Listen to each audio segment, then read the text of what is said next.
కంటిన్యూగా కొనసాగుతుంది. మండలం ప్రకటించేంత వరకు కొనసాగుతుంది.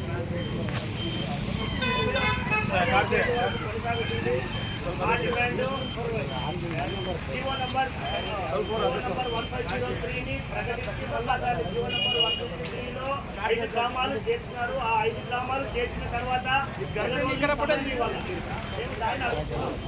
అలానే గ్రామీణ ప్రాంతానికి ప్రకటించి మండల కేంద్రాన్ని మన పెద్ద హరివరం గ్రామం నుంచి ఆదోనికి తరలిస్తున్నారు.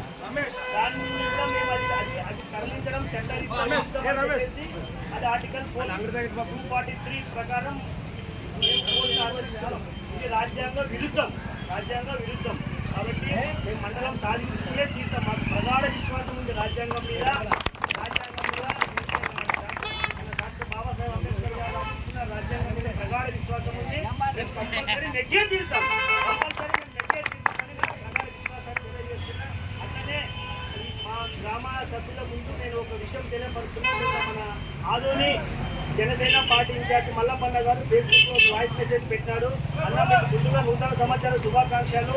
అన్న మీరు ఒక్కడే రెస్పాండ్ అయినారన్న. 3వ మండలం కంపల్సరీ చేస్తాము, సాధిస్తాము, నేను తీసుకెళ్తాను. మీరు మళ్ళా నిన్న సోషల్ మీడియా వేదికగా ఫేస్బుక్ లో మీరు పెట్టినారన్నా. మీ మాటను స్పందిస్తూ 2 మాటలు చెప్పానన్నా.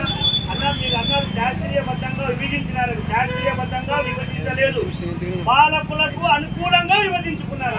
శాస్త్రీయబద్ధంగా విభజన జరగలేదన్న. అన్న శాస్త్రీయబద్ధంగా అడిగింది మేమన్నా. ఎల్ఎల్సి ఎడమ భాగాలు ఉండే గ్రామాలు మాత్రం అడిగామన్నా. అది శాస్త్రీయబద్ధంగా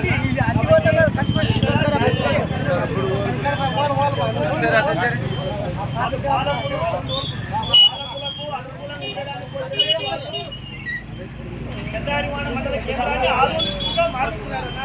దీంట్లో ఏ ఒక్క పార్టీ కాదన్నా, 3 పార్టీల ప్రమేయం ఉందన్నా. దీన్ని నేను బలంగా చెప్తున్నానన్నా.